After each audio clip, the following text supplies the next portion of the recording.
తెలంగాణ తల్లి విగ్రహం రాష్ట్ర గీతం చిహ్నం రెడీ. రాష్ట్ర ఆవిర్భావ వేడుకలకు సిద్ధమవుతున్న ప్రభుత్వం జూన్ 2న గీతంతో పాటు విగ్రహం చిహ్నం నమూనాల ఆవిష్కరణ. 10 ఏళ్ల రాష్ట్ర ఆవిర్భావ ఉత్సవాలకు ప్రభుత్వం రెడీ అవుతున్నది. కాంగ్రెస్ పార్టీ అధికారంలోకి వచ్చిన తర్వాత జరుగుతున్న తొలి ఉత్సవాలు కావడంతో ప్రతిష్టాత్మకంగా తీసుకున్నది. తెలంగాణ సంస్కృతి ఉట్టిపడేలా రాష్ట్ర చిహ్నం తెలంగాణ తల్లి విగ్రహం మార్చనున్నట్లు సీఎం రేవంత్ రెడ్డి ఇప్పటికే స్పష్టం చేశారు. అందరేశ్రీ రాసిన జయ జయ హే తెలంగాణ పాటను తెలంగాణ గీతంగా ప్రకటించారు. ఇప్పుడు దానికి ట్యూన్ కంపోజ్ చేస్తున్నారు. రాష్ట్రం ఇచ్చిన సోనియా గాంధీ చేతుల మీదుగా జూన్ 2న రాష్ట్ర గీతాన్ని రిలీజ్ చేయించేందుకు ఏర్పాట్లు చేస్తున్నారు అంటూ చూస్తూ ఉన్నాం కదా. ఇదే వేదికపై రాష్ట్ర చిహ్నం తెలంగాణ తల్లి విగ్రహం నమూనాను కూడా రిలీజ్ చేయాలని భావిస్తున్నారు.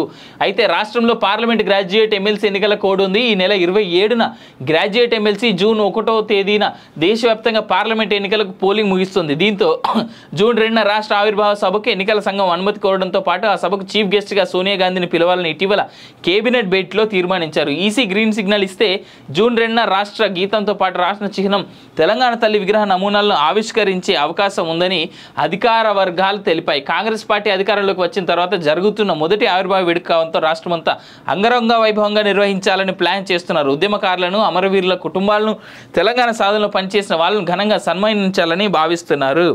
సబ్బండ వర్గాల ఆత్మగౌరవం ప్రతిబింబించేలా తెలంగాణ తల్లి రాష్ట్ర చిహ్నాన్ని మార్చాలని రాష్ట్ర కేబినెట్లో ఇప్పటికే నిర్ణయం తీసుకున్నారు. సబ్బండ వర్గాల ఆత్మగౌరవం ప్రతిబింబించేలా తెలంగాణ తల్లి విగ్రహాన్ని తీసుకువస్తున్నట్లు అధికార వర్గాలు తెలిపాయి. పెత్తందారులపై తిరుగుబాటు చేసిన చాకలి ఐలమ్మ, రజాకారులపై తుపాకీ ఎక్కిపెట్టిన మల్లు, స్వరాజ్యం వంటి వారి ఉద్యమ స్ఫూర్తి కనిపించేలా విగ్రహం రూపుదిద్దుకుంటున్నట్లు పేర్కొన్నారు. తెలంగాణ చిహ్నంలోనూ ఉద్యమ స్ఫూర్తి, అమరవీరుల త్యాగాలు ప్రతిబింబించేలా మార్పులు చేస్తున్నట్లు తెలిసింది.